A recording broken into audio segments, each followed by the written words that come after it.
Are we recording? We are recording, all right. Welcome again, everybody, to another Cake and Conversation, minus the cake, but plenty of conversation. I'm super excited to have my special guest today, Corey Evans, the newest member of the Select Board in Cohasset. Corey, congratulations on your run. Thank you very much. It was certainly a unique time, and I stuff like this I'm really excited about because we have to communicate in new ways, and every opportunity I can do that, I want to do it. So glad to be here. And you are a great communicator. The one thing that really caught my eye was how active you are online. Cohasset 143, you have your own Facebook page, you talk about your issues, you keep people appraised of the selectmen's meeting, board of select meetings. Even before you were on that, you would wrap up what was discussed, because a lot of us, I usually work Tuesday evenings, I don't have access to it, and then I'll be honest, I kind of forget about it. That was very helpful. So keep that up too. And I'm just curious. Yeah, I do my best with that. Yeah. No, I was just, sorry, the video cut out, but the meetings can be 3 hours and a lot of it's just procedural, but the problem is that big decisions are made and they kind of get lost in the busyness of it all. And, I had already lived in town for 10 years and I've kind of seen how there's a gap between, people here that live in town and how the town government is run. And, I'm a big believer that if you can bridge those communication gaps, if you can get more people involved, it's easier to make the right decision. Whenever decisions are made, and it doesn't get widespread support, that's when you get a lot of distrust. I talked a lot about like the town hall projects, specifically. A lot of those got derailed because people really weren't sure why things were so expensive or why we needed this or why we needed that. And if you get a lot of people involved, not only are you listening to them and you are responding to them, you're also getting their, I don't want to say approval, but you get their buy-in because they're part of the process. And I think that's just a healthy thing to aim for. And today with COVID-19, being involved is so much more challenging, but at the same time, embracing technologies like the Zoom meeting is perfect because if you are, not able to, get out of your house or you're not in town, you don't have to be disconnected anymore. So, the takeaway here is I hope that what we learned through all, this pandemic, this new reality is that we can communicate better, even if we can't necessarily be in the same space. And that's really important for us to keep doing. Exactly. And I think this whole Zoom thing, pre-COVID, I'd never even heard of it. And, first it was, I don't know if I want to do that. But it's actually fantastic. And it's enabled people to communicate. For instance, we have weekly town employee meetings, COVID meetings. Chris Senior just keeps everybody appraised. So does Sylvia about what's going on. And otherwise, we would have never had those lines of communication before. And I'm hoping that this continues even after when we get back to our new normal, that we do these things, because I think they're super helpful. And also you get to know people better that you wouldn't normally know.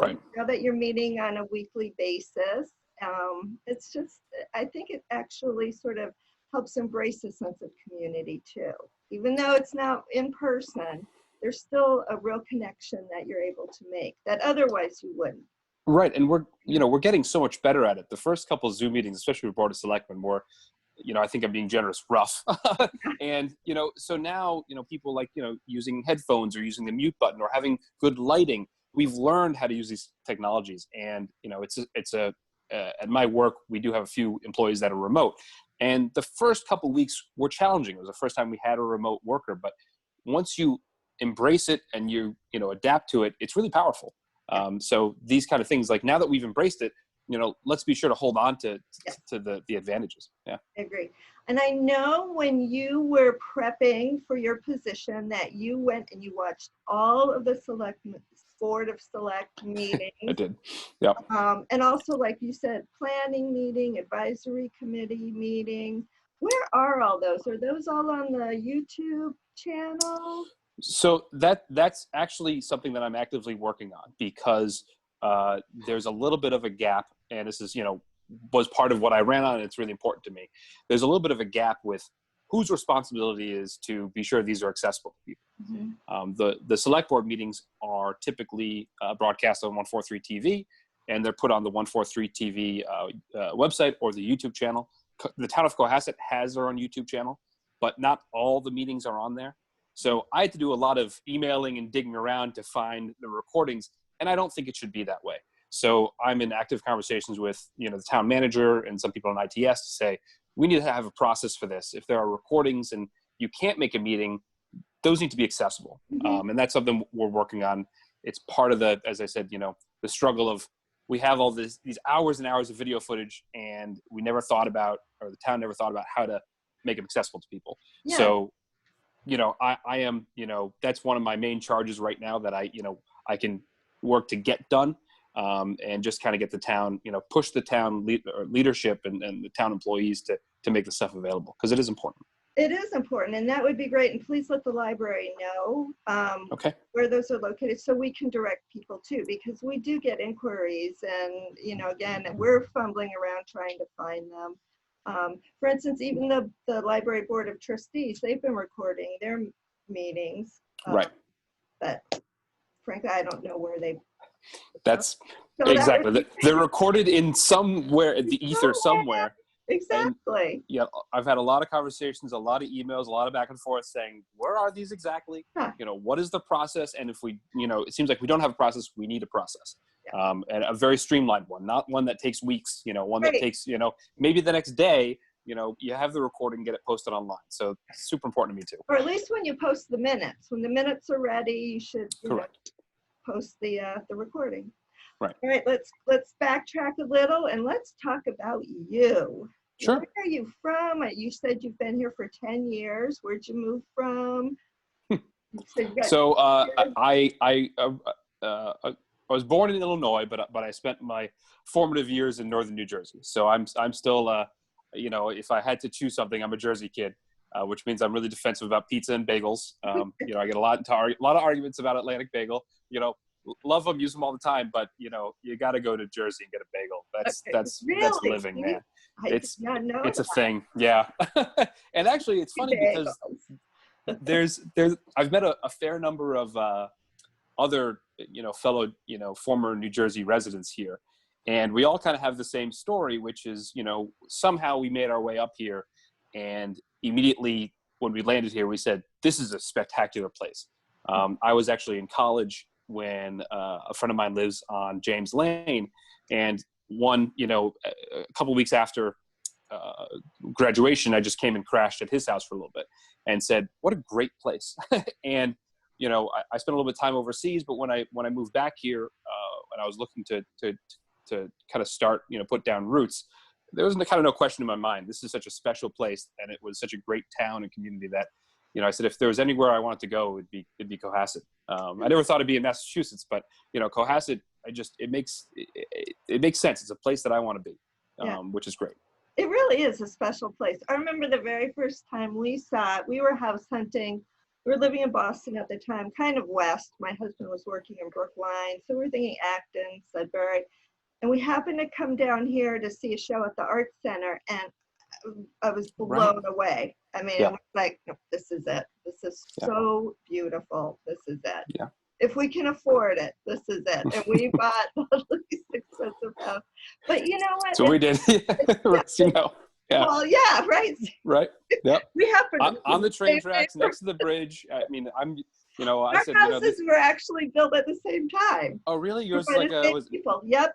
1904, I think it is, right? Actually, well, ours is actually 1880, but it was the same family. All these, all the ones, are sort of like a compound almost. Yeah, right. Yeah, and the woman you bought it for grew up in your house. I know. I know.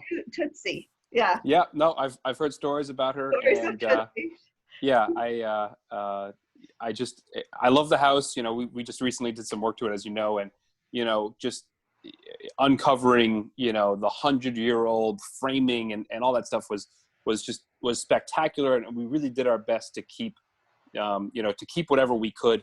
We actually used some of the old timbers for some shelving and some railings and stuff. We really tried to keep, because it's such a historical building to us that we don't want to just brush all over that. We wanted to enhance it. So yeah, it's I love this little spot we have in town too. It's really kind of, it's kind of cool. It's a cool little neighborhood. Unfortunately, we're people don't know, Corey and I are neighbors. We live across the street from each other, but the street is North Main. So, you know, you kind of sometimes you take your chances moseying across the street. It can, you know, most pretty good. And what I love about Cohasset is typically if someone's trying to cross the street, cars stop. Yes. As a community, we're very sensitive to safety, especially with children. But every once in a while, you get somebody who's moving too fast, and especially if I'm mowing the front lawn, I have to, you know, just keep an eye out. Yeah, exactly. Yeah, but it's such a nice community too, with all the bikers and walkers. There's always people out, which I think is fabulous. And it's got a great mix of everything. The one thing that I loved about here is that, you know, it's a quieter town than like Hingham. That's a little more hustle and bustly. You know, I love that we still have, you know, the active fishing fleet. We have people that have been here for generations. We obviously have, you know, beautiful houses on the water as well. It's just, and the pace in town is one that I really bond with. It really is a slower, you know, more, I don't want to say methodical, but a more reflective place than, you know, being, you know, just outside of Boston. That's so fast and, you know, doing all these things that it gets a little hectic. So, every year we've been here, we've kind of loved it more and more. And, you know, I've been on a path to increase my involvement here now that we've got children, and, you know, just trying to, you know, in addition to being part of the community, helping keep, you know, being part of the leadership of the community as well. Because I love it here. And, you know, I feel like anything that you love, you really need to spend time and effort tending to. Yeah. You know, that way, you know, you can ensure its success. Yeah, investing your time in it. That's great. Yeah. And you do Cohasset 143. Are you still the president of the board? Yes. Yeah. Correct. So I joined 143 last year, and it was a board that had struggled for a little while with enough people on it. So we got a fresh batch of people. And, you know, I took on the chair of the board and the president of the station role. And we are really, you know, our main focus with that board is to increase community involvement. You know, this is a community access station. And I think that there's a lot of ways where either the community doesn't interact with it or doesn't know that it's there. And, you know, we're in the middle of really trying to, I don't want to say reboot, but reform how the station approaches the public. And, you know, I know that this is going to be probably on 143. And I love stuff like this. The station is supposed to be made for citizens, residents of our town, to create their own content, create their own message about what they're passionate about, whether it's the park or the Holly Hill Farm or just conversations with leaders in town. That's what it's for, so that we can share things that we love, sailing, whatever it is. And that it needs to be our focus. So we're working on getting the word out there that here we are, this is what we do. We want to hear from you and really engage in the community. And that's, I'm going to continue my work on both the select board and 1/4. A little bit of a but sorry. Oh, breaking up a little. I have Comcast, so I get, is it channel 9? Yes, it's 9 on Comcast. Yeah. And how about Verizon or? Verizon, we're I think 37. All right. Yeah. See, that's the only thing. I'm never down in the single digits. Can you guys pump it up? Yeah, so we're hidden among all the other public access TV stations.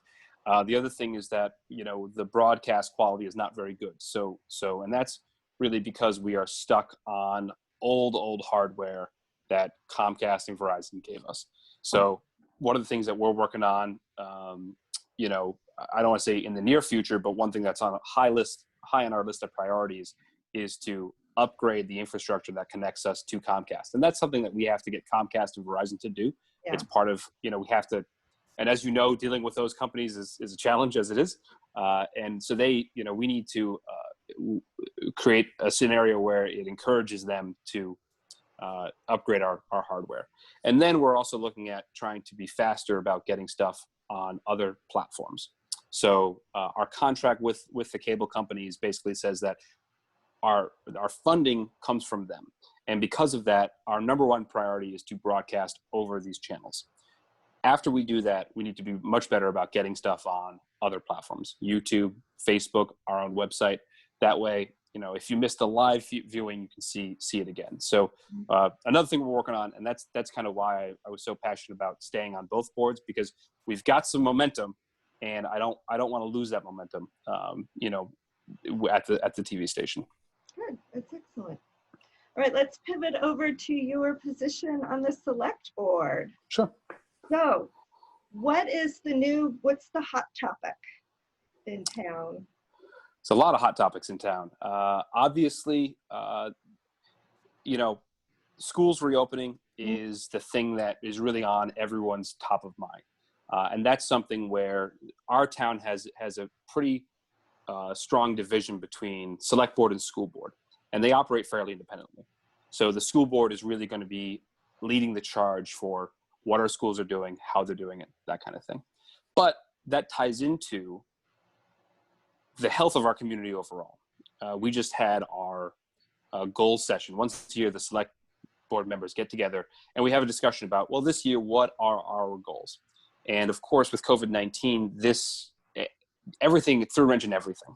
Mm-hmm. And so we said, what our primary goal now is community health, which means, and that's really all encompassing. That means things like engagement, figuring out how people can vote, figuring out how we get people information. It also involves being sure that we can get enough people on town boards. Everyone's hid in their homes, and if we stop communicating, the overall health of the community is going to go down. So it's that kind of stuff. That also, community health is such a broad thing, but it's a really good focus because it also encourages stuff like affordable housing, senior center activities, accessibility to those that may have, some mobility disabilities, that kind of stuff. So that's our primary goal for this year, is to just be sure that Cohasset stays healthy as a community. There's obviously a lot of other individual topics, but that's going to be the leading charge for us this year. Oh, that sounds excellent. And green space and everything. Absolutely, correct. But affordable housing, that's so important. And that's something which, I think a lot of people don't fully understand. And it's a thing that if we take control of it as a town, it can be a huge benefit. And if we ignore it, it obviously has some real detriments. Yeah. And, affordable housing, most often, for when it's requested, isn't requested by, people from out of town. It's actually requested from people in town that are looking to downsize. Exactly. You have a lot of families that, don't have as many people living at home that want to stay here, and they don't need this big house. We want them to sell their house so that a new family can come in, but they have nowhere to go. Right. And that's really sad, because you have people that love and who maybe have lived here for generations that have to make a tough decision between living in a house that, no longer fits their needs or leaving town. Right. And that's really, when we talk about affordable housing, those are the people that are in my mind. Those are the scenarios that are in my mind. In addition to families that are from here, that want to move in here, that maybe can't yet afford, we have, I think it's fair to say, fairly expensive housing here, mm-hmm. May not be able to afford the house that meets their needs, but they still want to come back home. And we need to encourage that. Yeah, exactly. When we bought our house, it's 1,300 square feet, which by today's standards would be considered a little small. There's four of us here. The kids are back home. They're grown, but they're back home. But we have this great photograph of the family who built our house, and there were 9 of them plus a dog that lived in this house. Wow. Yeah, it's amazing. You don't really need huge houses for families. It's just and the one silver lining is Mark and I feel we can actually age into our house now too. We feel lucky that way. But it's so true that there are very few just small cottages, which would be great, for one floor living spaces here in town. Yeah, one floor living, low maintenance, without a lot of unnecessary stuff. And, we need more of that. I mean, that's part of the healthy community, is a variety of housing that, meets the needs of the residents that we have. And, we want to encourage people to love living here. Yeah. And that means, having housing that meets their needs. Yeah. And it will let multi-generational involvement in the community can just continue on. Right. From the young kids to, you know, the seniors. And that's one thing that I think is unique. I mean, you know, I've lived a few different places, but I've never been to a town where I meet so many people that are multi-generational Yeah, I Cohasset think that's residents. really cool. You know, fathers and grandfathers, my great, and it just, you know, you meet people all the time that are like, yeah, my family's been here for, you know, 300 years. And that to me is remarkable because I'm a little bit of a nomad, I guess, in my life when I've ended up here and I love it here. And I've got no plans to go anywhere because it's so fantastic. But, you know, the idea that, you know, generations upon generations have called this home reflects what we were talking about, which is why it's such a special place. Yeah. People want to come back here. After college, they want to move back. They want to have their own families here. They grew up here. And that just speaks to this community. It does, exactly. Right. Now, I know, speaking of health and everything, I know you're a big runner and you run in Yes. the woods. I've seen you post that. So where's your favorite place to run around here? So since the lockdown, you know, the state, you know, restrictions on movement started, the first couple of weeks, the roads were really busy. I'm typically a road runner, and there are so many cars and bikers and people. I was getting a little bit nervous. And it's always been, I used to run in Wampatuck, just on the roads. And I've always wanted to say, hey, why don't I dive into the woods, the trail section, and see what happens? And I've just fallen in love with Wampatuck. I've been on, I think at this point, I've got a map and I've been highlighting, I think I've done every trail in Wampatuck. And it just, the variety of beautiful, you know, foliage and rock formations and trails, and you can just, you know, lose yourself. And it's such a special place that we have in our backyard that occupies, I think the majority of Wampatuck is actually in Cohasset, you know, proper. It's just it's a beautiful place. So I try to get out to Wampatuck at least 3 times a week. And I do run on the road typically. You know, I'm in North Main Street, so I do the Cohasset 10K loop, you know, which puts me on Forest Avenue and then Jerusalem Road all the way into town. So I do that quite often as well. Killer, yeah.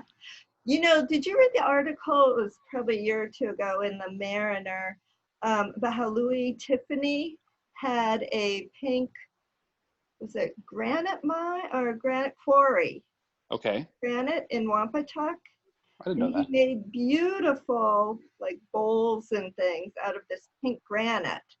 Wow. Somewhere in there is Louis Tiffany's granite quarry. So as long as you're in there, keep your eyes peeled and see if you can find it, because I would love a little chip of that. So now that I've done the exploring, I've actually just gotten into the history of the place, and I knew that it was a munitions depot and all that stuff. But now, you know, I'm seeking out the old rail lines. I went to the bunkers. I'm seeking out, you know, there's that one bunker that's fairly famous that at one point housed an atomic weapon. You know, I'm finding those little beats of history. So that's something I'll definitely start looking up. And, look for if that. I can find it, I'll let you know. Send a photo. Trail, and it must be like in a hollow or something by this point. But yeah, I just think that's amazing. I love it there too. I'm a wheelwright girl myself, but I love wheelwright. But and I was about a couple of years ago, I used to do Brewster Woods a lot behind Town Hall. Until the coyote came chasing after my dog and me. Oh no. I'm like, no thing. And there was even a sign there saying, you know, warning, please leash your dog. You might even want to turn around and go away. There's an active den. And I read this and I thought, oh no, what's going to happen? Yeah. Me. That's everybody else. Nothing's going to happen. Well, it did. And I haven't been back in there since. But I always liked that too, that little loop in there. It was nice. Yeah, great open spaces. And now that, you know, I've run so much of Wampatuck, I really want to spend more time wheelwright. I mean, I do that main path quite a bit, but I've run the Discover the Woods trail race in Holly Hill a few times. And I know there's a lot of trails in there. So many. I'm just going to go get lost. Probably not today when it's 95 degrees, but when it cools down a little bit, I'll just, you know, put on I got a water backpack and I'll just, you know, just kind of keep taking lefts until I find myself, you know, somewhere new. Come over to my house and I'll show you my little way in there. You've got a back path too? I got a back door in there. Yes, indeed. And you know, most of the side trails are great, but you end up in somebody's backyard. Right, exactly. That happened to me the first time. I think I missed a right or left the first time when I first moved here, and I ended up in someone's backyard. I was like, I'm sorry. And they're like, it's fine. It happens all the time. Yeah, it happens all the time, I'm sure. Yep. Well, this has been great. Is there anything else you want to talk about or throw out there? No, I just, the only thing, and I try to say this to everybody, I want to be as two-way street as possible with everybody that's in town. So I try to be on Facebook, and I'm on my email, and I'm available on, Twitter or whatever. I value input so much. I mean, I like hearing from people. That's really why I'm here, why I'm doing this, is because I enjoy that part of it the most. So, if anyone has any questions or wants clarification about something specific in town, or has, some sort of idea, please reach out to me. I'd love to hear from you. Don't feel intimidated. Don't feel anything. I really want to hear all that stuff, because I believe in the more ideas, the better. So please, if you got anything, especially you, Kristen, across the street, if anything comes up, please never hesitate to reach out. That'd be fabulous. Thank you. Well, thank you so much. And I will probably have you back again sometime. Great. Mine. You can be our go-to person to let us know really what's going in behind the scenes in town. Happy to, and I hope you keep this show going. I mean, a routine, a regular show like this is stuff that the town loves. So thank you for doing this as well. And I'm also looking forward to doing a live one again, because that's what and we'd really have cake. We'd have these cake, and people just sit around and chit chat, and it was lovely. I like cake, so that'll help. It's always worth for cake. I'll go anywhere. People go anywhere for a piece of cake. Absolutely. All right. Well, thanks again. Thanks everyone for watching. All right. Bye-bye, everyone.